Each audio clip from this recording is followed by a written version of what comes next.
IPL 2025-18 edition IPL సంబరాలైతే బీభత్సంగా సాగుతున్నాయి.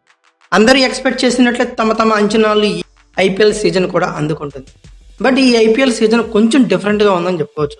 Points టేబుల్‌లో ఎప్పుడు టాప్‌లో ఉండే ఫ్రాంచైజీలన్నీ లాస్ట్‌లో కూర్చున్నాయి. లాస్ట్‌లో ఉండే ఫ్రాంచైజీలన్నీ టైటిల్ వేటలో ముందుకొచ్చేసాయి. అందుకే ఈ సీజన్ రసవత్తరంగా మారింది. అయితే ఐపీఎల్ మ్యాచ్‌లన్నీ రసవత్తరంగా జరుగుతున్నా కూడా చివరి బంతి దాకా నరాలు తెగి ఉత్కంఠ రేపే మ్యాచ్‌లైతే కరువయ్యాయి. అయితే ఓవరాల్‌గా ఇప్పటివరకు 18 మ్యాచ్‌లు అయితే కంప్లీట్ చేసుకుంది. ఐపీఎల్ 2025-18 ఎడిషన్‌లో గాను 19వ మ్యాచ్‌గా Rajiv Gandhi international cricket stadium వేదికగా ఎస్ఆర్హెచ్‌కి హోమ్ గ్రౌండ్‌లో సండే రోజున అంటే ఏప్రిల్ 6వ తేదీన రాత్రి 7:30 గుజరాత్ టైటాన్స్ మరియు ఎస్ఆర్హెచ్ హోమ్ గ్రౌండ్‌లో ఒక రైవలరీకి అయితే సిద్ధమైపోయాయి. అయితే ఎస్ఆర్హెచ్ తొలి మ్యాచ్‌లో ఆర్ఆర్ మీద 286 పరుగులు చేసి వైల్డ్ ఎస్ఆర్హెచ్ టీమ్‌గా భావించారు. బట్ ఒక్కసారిగా కథ అంతా మారిపోయింది. బ్యాక్ టు బ్యాక్ 3 మ్యాచెస్ అయితే లాస్ అయింది. ఇప్పుడు పాయింట్స్ టేబుల్లో లాస్ట్ ప్లేస్లో అయితే నిలిచింది. అందుకే ఈ మ్యాచ్ గెలుపు ఎస్ఆర్హెచ్కి చాలా కీలకంగా కానుంది. అలానే ప్రీవియస్ మ్యాచ్లో ఎస్ఆర్హెచ్ కేకేఆర్ మీద 80 పరుగుల తేడాతో ఘోరంగా ఓడింది. అయితే అదర్ ఎండ్లో తొలిలో వీక్గా కనబడ్డ GT team absolutely spot on అని చెప్పుకోవచ్చు. అన్ని జోనల్స్లో కూడా చాలా స్ట్రాంగ్గా కనబడుతుంది. తొలి మ్యాచ్లో పంజాబ్ కింగ్స్ చేతిలో కేవలం 11 పరుగులకే ఓడింది. ఆ తర్వాత ముంబై ఇండియన్స్ని, ఆ తర్వాత ఆర్సీబీని మట్టి గరిపించి మళ్ళీ జీటీ రేసులోకి అయితే వచ్చేసింది. అయితే ఓవరాల్గా ఈ మ్యాచ్లో జరిగే స్టేడియం డీటెయిల్స్ ఏంది, అలాగే పిచ్ రిపోర్ట్ ఎలా ఉండబోతుంది, వెదర్ కండిషన్స్ ఎలా ఉంటాయి, లైవ్ ఎక్కడ చూడొచ్చు, ఐపీఎల్ స్టాట్స్ ఈ గ్రౌండ్లో ఎలా ఉన్నాయి, అలాగే ఎస్ఆర్హెచ్కి హోమ్ గ్రౌండ్ ఎంతవరకు ఫేవరెట్ కానుంది, అలాగే ఇరువురు టీమ్స్ యొక్క హెడ్ టు హెడ్ రికార్డ్స్ ఎలా ఉన్నాయి, అలాగే బోత్ టీమ్స్ యొక్క ప్లేయింగ్ లెవెన్ గురించి ఈ వీడియోలో క్లియర్ కట్గా అయితే ఎక్స్ప్లెయిన్ చేసుకుందాం. ఈ మ్యాచ్ జరిగేది ఎస్ఆర్హెచ్కి హోమ్ గ్రౌండ్ అయిన Rajiv Gandhi international cricket stadium. దీని గురించి మాట్లాడుకుంటే ఇది హైదరాబాద్లో ఉంది. తెలుగు వాళ్ళకి బాగా సుపరిచితమే అని చెప్పుకోవచ్చు. దీన్ని 2004లో ఎప్పుడో ఓపెన్ చేశారు. ఆడియన్స్ కెపాసిటీ వచ్చేకి 38,000 వరకు ఎక్స్పెక్ట్ చేయొచ్చు. అలాగే ఆడియన్స్ స్టేడియం మొత్తం ఆరెంజ్తో నిండిపోనుంది. ఇక బౌండరీ డైమెన్షన్స్ పరిశీలిస్తే స్ట్రైట్ బౌండరీస్ వచ్చేకి కొంచెం ఎక్కువగా 75 నుంచి 78 మీటర్ల వరకు చూడొచ్చు. ఎయిదర్ సైడ్స్ వచ్చేకి 65 నుంచి 68 మీటర్లు గాను, బ్యాక్ సైడ్ వచ్చేకి 62 మీటర్లు గాను ఉంటుంది. ఇక తర్వాత all important Rajiv Gandhi international cricket stadium యొక్క పిచ్ రిపోర్ట్ గురించి మాట్లాడుకుంటే, Rajiv Gandhi international cricket stadium అంటేనే బ్యాట్స్మెన్స్కి పండగ అందరికి తెలిసిందే. లేటెస్ట్గా అయితే మాత్రం జరిగే ప్రతి మ్యాచ్లో కూడా 200 స్కోరు అనేది చిన్న మాటగా మాట్లాడుకోవచ్చు. ఇక సర్ఫేస్ కూడా చాలా ఫ్లాట్గా ఉంటుంది. సో అందుకే జనరల్గా ఎక్కువ రన్స్ అయితే నమోదవుతూ ఉంటాయి. గుడ్ బౌన్స్ని ఎక్స్పెక్ట్ చేయొచ్చు, గుడ్ పేస్ చూడొచ్చు. గేమ్ ప్రోగ్రెస్ అయ్యే కొద్దీ స్పిన్నర్స్కి లిటిల్ బిట్ హెల్ప్ అయితే ఉంటుంది. అయితే ఓవరాల్గా ఒక హై స్కోరింగ్ గేమ్గా ఉంటుందని ఈ స్టేడియంలో చెప్పుకోవచ్చు. ఇక తర్వాత వెదర్ రిపోర్ట్ గురించి మాట్లాడుకుంటే కొత్తగా చెప్పేది ఏమీ లేదండి. ఇండియాలో సమ్మర్ సీజన్ అయితే స్టార్ట్ అయిపోయింది. మరీను తెలుగు రాష్ట్రాల్లో అయితే ఎండలు దుమ్ము దులిపేస్తున్నాయి. వర్షాలు పడడం, మ్యాచ్లు ఆగిపోయే టిస్టులు అయితే ఏమీ లేవు.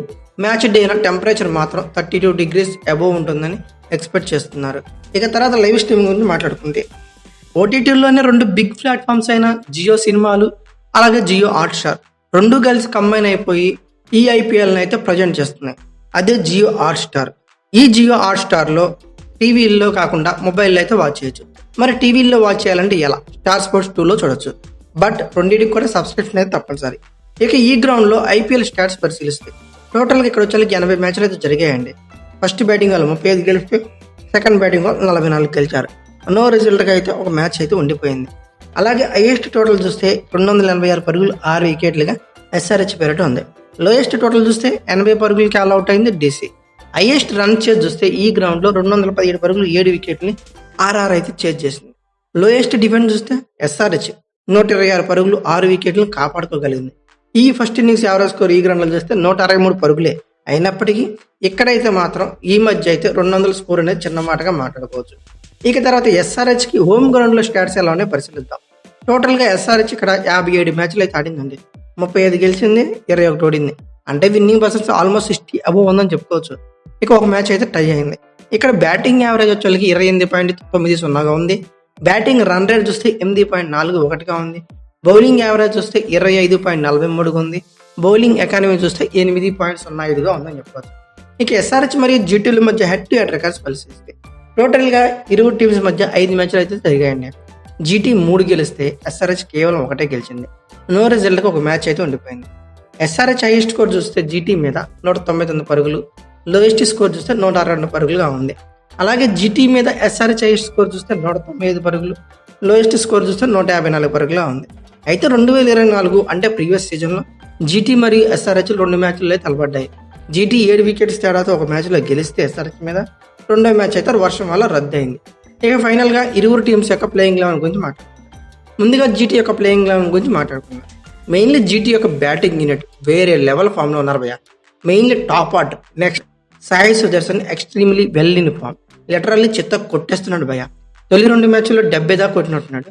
ఇక నిన్న 3వ మ్యాచ్లో అయితే మాత్రం ఆర్సీబీ మీద 49 కొట్టాడు. అలానే గిల్లు కూడా బాగానే ఆడుతున్నాడు, కానీ వాటిని బిగ్ ఇన్నింగ్స్గా కన్వర్ట్ చేయలేకపోతున్నాడు. అయితే ఓవరాల్గా జీటీ ఓపెనింగ్ పేరు అయితే well in touch. IPL always అదరగొట్టే ప్లేయర్ జోస్ బట్లర్, అందరికీ తెలిసిందే. అతను కూడా ఫామ్లోకి వచ్చాడు. 2 హాఫ్ సెంచరీలు కొట్టి సూపర్ ఫామ్లో అయితే ఉన్నాడు. 80% గేమ్ టాప్ ఆర్డర్ కంప్లీట్ చేస్తుంది జీటీలో అని చెప్పుకోవచ్చు. అంటే జీటీ యొక్క ఓవరాల్ స్ట్రెంత్ వచ్చేసరికి వాళ్ళ టాప్ ఆర్డర్. వాళ్ళ టాప్ ఆర్డర్ వికెట్లు కానీ తొందరగా తీస్తే జీటీని తొందరగా మూసేయచ్చని అర్థం చేసుకోవచ్చు. 4th స్పాట్ స్టీఫెన్ రదర్ఫర్డ్, వచ్చేది ఇంపాక్ట్ ప్లేయర్ రూల్లో, బట్ కొడతాడు భయ్య, ఎంత చెప్పినా తక్కువే. అయితే క్రిటికల్ సిచ్యువేషన్లో ఉన్నా సరే మ్యాచ్ని తన వైపు తిప్పేయగల సత్తా ఉన్న బ్యాటర్ అని చెప్పుకోవచ్చు. అలానే షారుఖ్ ఖాన్, రాహుల్ త్రిపాఠియాలతో సాలిడ్ ఫినిషింగ్ అయితే కనబడుతుంది. ఓవరాల్గా వీళ్ళ బ్యాటింగ్ యూనిట్ చాలా ఇంప్రెసివ్గానే ఉంది. ఇక బౌలింగ్ యూనిట్ గురించి మాట్లాడుకుంటే ప్రీవియస్ మ్యాచ్లో కగిసో రబాడా అయితే ఆడలేదు, బట్ ఈ మ్యాచ్కి అవైలబుల్గా ఉండే ఛాన్సెస్ ఉన్నాయంట. ఇక రబాడా ప్లేస్లో వచ్చిన అర్షద్ ఖాన్ ఎక్సలెంట్ బౌలింగ్ చేశాడు. అలాగే 2 ఓవర్ల బౌలింగ్ చేసి కోహ్లీని కూడా అవుట్ చేశాడు. అలానే Mohammed Siraj well in touch. First మ్యాచ్లో తేలిపోయాడు, కానీ సెకండ్, థర్డ్ మ్యాచ్లో మాత్రం నెక్స్ట్ లెవెల్ బౌలింగ్ చేశాడు. ఇతను తోడుగా ప్రసిద్ధ్ కృష్ణ, ఈశాంత్ శర్మ కూడా మంచి టచ్తో పేస్ అటాక్ అయితే జీటీది బ్రహ్మాండంగా ఉందని చెప్పొచ్చు. ఇక బౌలింగ్లో మాత్రం మనం అందరం ఎక్స్పెక్ట్ చేసే రషీద్ ఖాన్ మాత్రం కొంచెం వెనకబడిపోయాడు. సాయి కిషోర్ మాత్రం అద్భుతమైన బౌలింగ్ చేస్తున్నాడు. ఈ స్పిన్ యూనిట్లో రషీద్ ఖాన్ కనుక ఫ్రంట్ ఫుట్లోకి వస్తే ఇక జీటీని ఆపడం అంత ఈజీ టాస్క్ అయితే కాదు.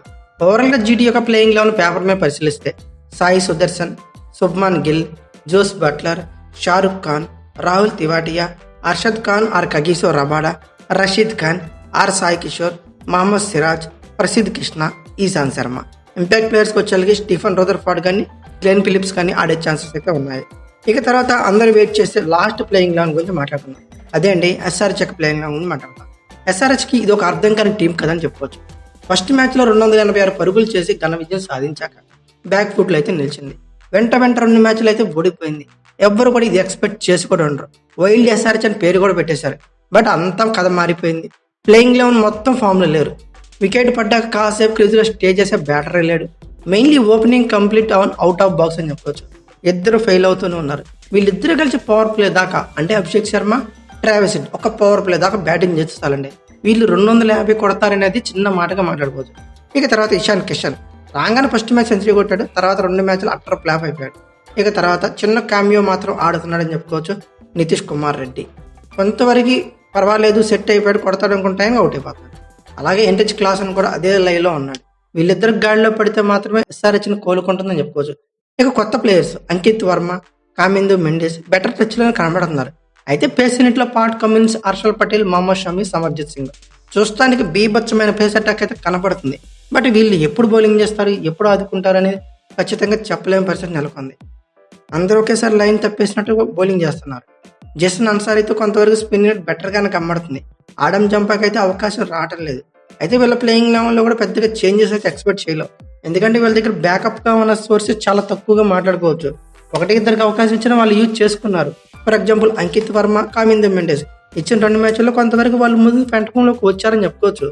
అయితే అభినవ్ మనోహర్ని అవకాశం ఇస్తారంటే ఖచ్చితంగా చెప్పలేం. సబ్స్టిట్యూట్ ప్లేయర్గా యూజ్ చేసే ఛాన్సెస్ ఉంటాయి. ఓవరాల్గా వీళ్ళ ప్లేయింగ్ లెవెన్ పేపర్ మీద పరిశీలిస్తే అభిషేక్ శర్మ, ట్రావిస్ హెడ్, ఇషాన్ కిషన్, నితీష్ కుమార్ రెడ్డి, ఎన్హెచ్ Klaasen, Ankit Verma, Kamindu Mendis or Abhinav Manohar, Pat Cummins, Harshal Patel, Mohammed Shami, Zeeshan Ansari ఇలా ఉంది ప్లేయింగ్ లెవెన్. ఇంపాక్ట్ ప్లేయర్ వాళ్ళకి సమర్జిత్ సింగ్గా యూజ్ చేసుకుంటారు. ఓవరాల్గా ఈ పిచ్ రిపోర్టు, అలాగే వీళ్ళ హెడ్ టు హెడ్ రికార్డ్స్, అలాగే స్టేడియం యొక్క డీటెయిల్స్ అన్ని ప్లేయింగ్ లెవెన్లో అన్ని పరిశీలించాక జీటీ యొక్క విన్నింగ్ పాసిబిలిటీ 52గా ఉంటే ఎస్ఆర్హెచ్ యొక్క విన్నింగ్ పాసిబిలిటీ వచ్చి 48%గా ఉంది. ఇది నా ఒపీనియన్ మాత్రమే. మీ ఒపీనియన్ ప్రకారం ఏ టీం గెలుస్తుంది అనుకున్నా ఖచ్చితంగా కామెంట్ బాక్స్లో పిన్ చేయండి. అలాగే ఈ వీడియో కనుక మీకు నచ్చితే లైక్, షేర్, కామెంట్ సబ్స్క్రైబ్ చేసుకోండి. అలాగే పక్కనే ఉన్న బెల్ ఐకాన్ అక్కడ మాత్రం మర్చిపోకండి. Thank you for watching. Have a nice day.